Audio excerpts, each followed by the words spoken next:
Parece que os planos de comprar aquela Lamborghini estilosa de Natal foram por água abaixo. Bitcoin a 100 mil dólares virou só um sonho distante. Harari, Nassim Taleb, Samidana, tava todo mundo certo. O Bitcoin era uma bolha. Parece que agora ele vai para zero. Será? Será que ele não volta mais? Vamos falar sobre isso. Eu preciso pensar só como começar. Conscript reporting. Olá, bem-vindo. Meu nome é Felipe Curvelo. No dia de hoje, o Fed anunciou que vai manter a taxa de juros. Os mercados reagiram. A gente teve algumas altas aí, foram algumas altas expressivas, inclusive. O Bitcoin está no meio dessas altas. E eu estou gravando hoje no dia 15 de dezembro, para vocês ficarem situados aí no tempo. Mas será que mesmo depois dessa notícia, a gente ainda tem mais algumas coisas para ficar atento? Então vamos dar uma olhada nos dados on-chain do Bitcoin. E para vocês entenderem, on-chain é tudo aquilo dentro da cadeia de blocos, né, da blockchain. Então você olha ali parâmetros que você não tem olhando só o preço. Para vocês terem uma ideia, para eu exemplificar aqui para ficar mais fácil, imagina olhando uma empresa e dentro da empresa você tem outros resultados lá, como por exemplo, fluxo de caixa, daí na DRE você pode analisar os pagamentos antes de impostos, e daí você tem uma análise mais fundamentalista. É isso que a gente faz quando olha dados on-chain, mas é claro que o Bitcoin não é uma empresa. Esse exemplo é só para vocês entenderem que análises on-chain são análises mais fundamentalistas, e aqui elas vão muito além do que você olhar só o comportamento do preço num gráfico. Então vamos começar? Eu preciso pôr meu óculos, que eu sou um pouco cego, então eu vou compartilhar com vocês o que eu tenho aqui. Então vamos começar com o balanço de Bitcoin das exchanges. Esse dado eu tirei da Glassnode, é um relatório que eles disponibilizam. O balanço de Bitcoin nas corretoras, ele está decaindo. Em maio e julho a gente teve uma alta, que é essa alta aqui, e depois teve um decréscimo e hoje está nos níveis mínimos, né? Quando você tem uma disponibilidade alta de Bitcoins na corretora, quer dizer que as pessoas estão disponíveis para fazer a troca desses Bitcoins, né? Então você vai ter mais Bitcoins para trocar ali e eles ficam mais líquidos, né? A troca deles acontece muito mais rápido. Quando você tira eles da corretora, é como se você reprimisse a oferta. Então você tem menos oferta de um ativo, no caso o Bitcoin. E já que você tem menos oferta, então como que está a demanda? A gente consegue enxergar isso num dado da Chain Analysis, e eles distribuem aqui a demanda. Se você vê, por exemplo, o total de Bitcoins que você tem aqui, ó, esse dado aqui, ele está com um aumento de 327%. É muita coisa. Mas aí você pode se perguntar, ué, mas lei da oferta e da demanda, então o preço deveria estar explodindo, né? Com esse aumento de demanda e a oferta decaindo. Eu concordo com você. Mas existem algumas explicações para isso, só que para eu dar essas explicações eu preciso continuar nessas análises aqui.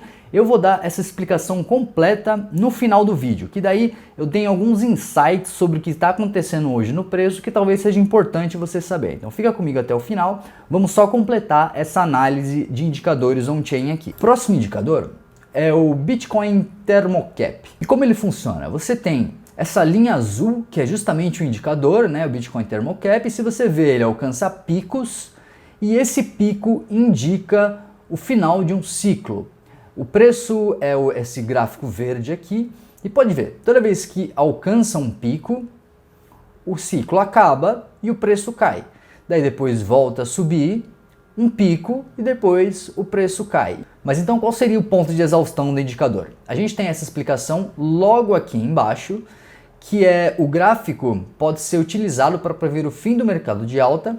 Historicamente, os mercados em alta terminam quando o valor do múltiplo ultrapassa 400 vezes 1E8.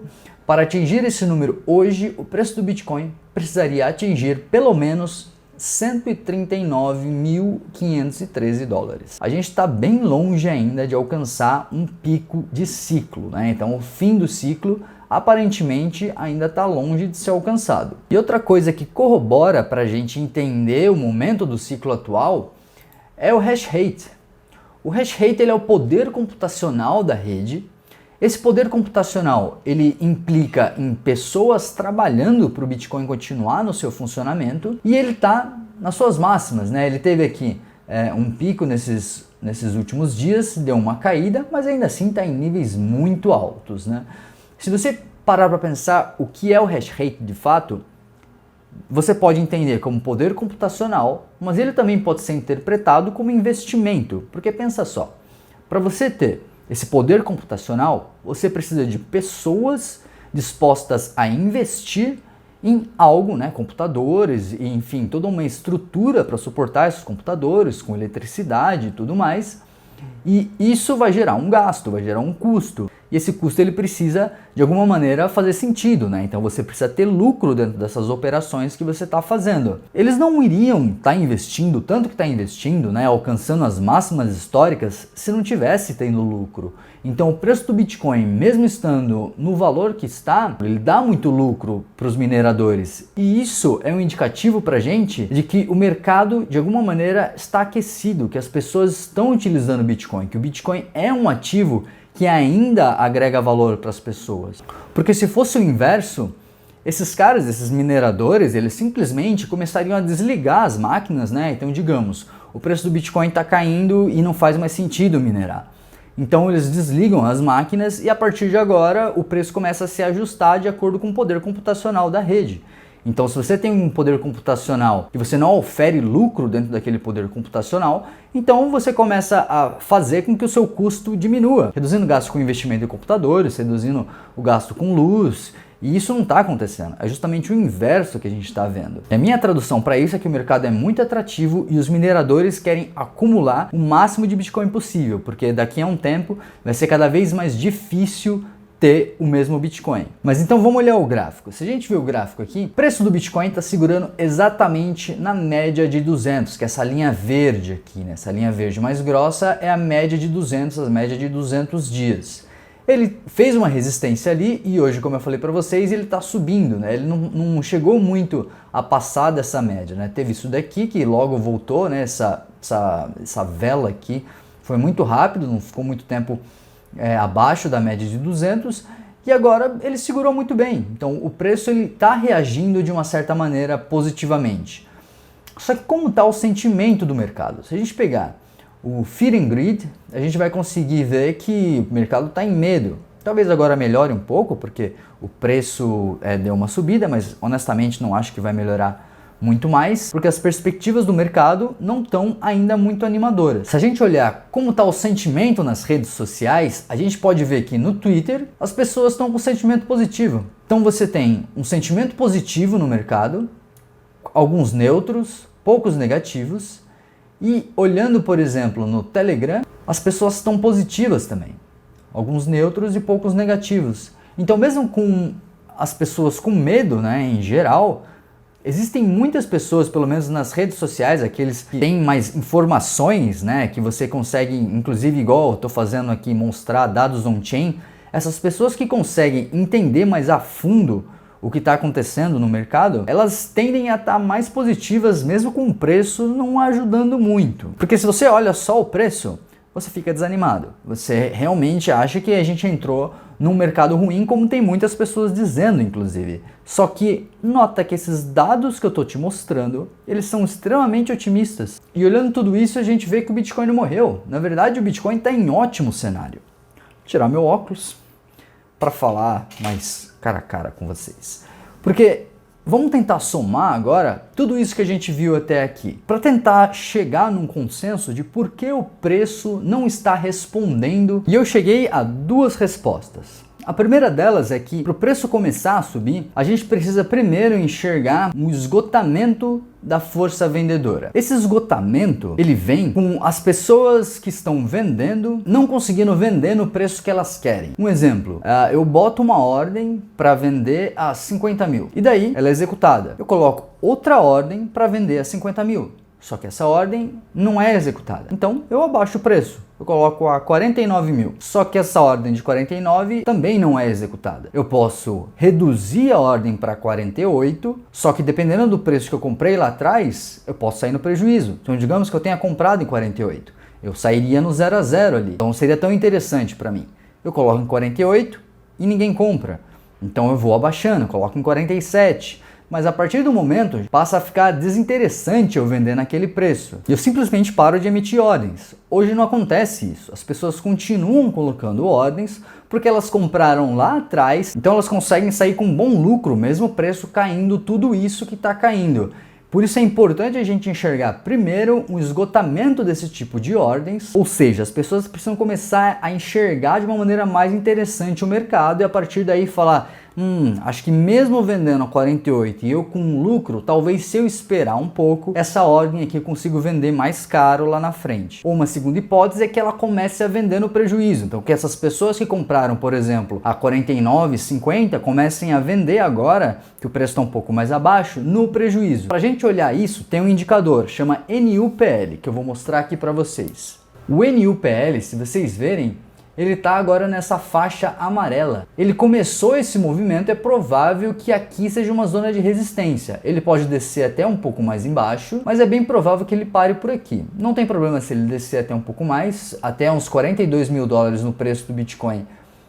Ainda seria um preço ainda muito bom. Daí o NUPL pode estar mostrando para a gente que aquela região amarelada ali pode ser uma zona de esgotamento para o preço voltar a subir. Daí o segundo raciocínio são os catalisadores. Os mercados precisam de catalisadores para chegar em resultados mais rápidos de uma maneira pungente. O que aconteceu hoje, por exemplo, foi um catalisador do Fed anunciar que vai manter a taxa de juros. Então os mercados enxergaram isso de uma boa maneira, precificando isso no futuro, falando, então tudo bem, então vai ter mais inflação, mais impressão de dinheiro, e isso para os mercados é bom. Mas como eu mostrei aqui, ainda não é o suficiente, as pessoas ainda estão num cenário de medo, isso porque tem algumas narrativas que podem enfraquecer os mercados no futuro, tipo as novas variações da...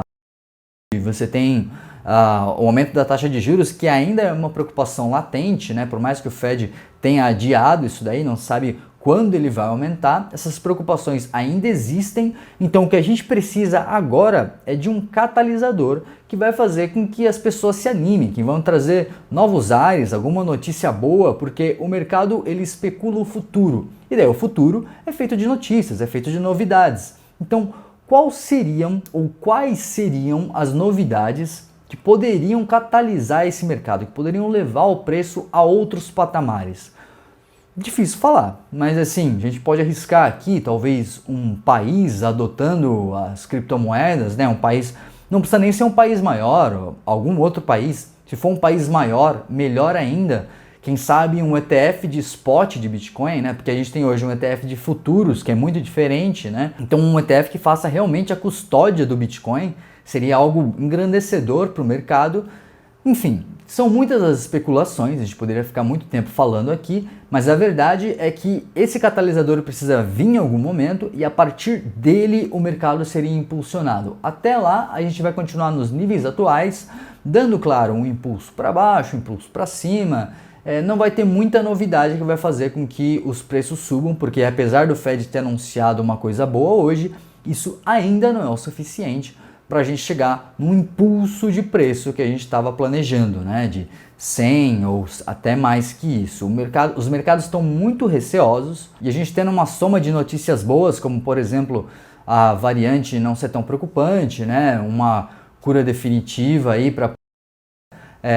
seria alguma dessas coisas que poderiam levar a gente para um cenário mais estável, pelo menos aí no médio prazo. No curto prazo, a ideia ainda é que a gente veja algumas correções. Eu não descarto a gente ver algumas correções com o preço lateralizando, mas no futuro não tem outro jeito. O Bitcoin ele vai sim se valorizar, não tenho como precisar a data, não tem como eu dizer que data que isso vai acontecer, mas o fato é que o Bitcoin a 100 mil dólares ou a mesmo 1 milhão de dólares, eu acho que entre 10 e 20 anos, isso é 100% de certeza que vai estar em patamares muito maiores. Então espero que esse vídeo tenha dado uma injeção de ânimo em você, por isso continue segurando os seus bitcoins, porque o longo prazo recompensa aqueles que são pacientes.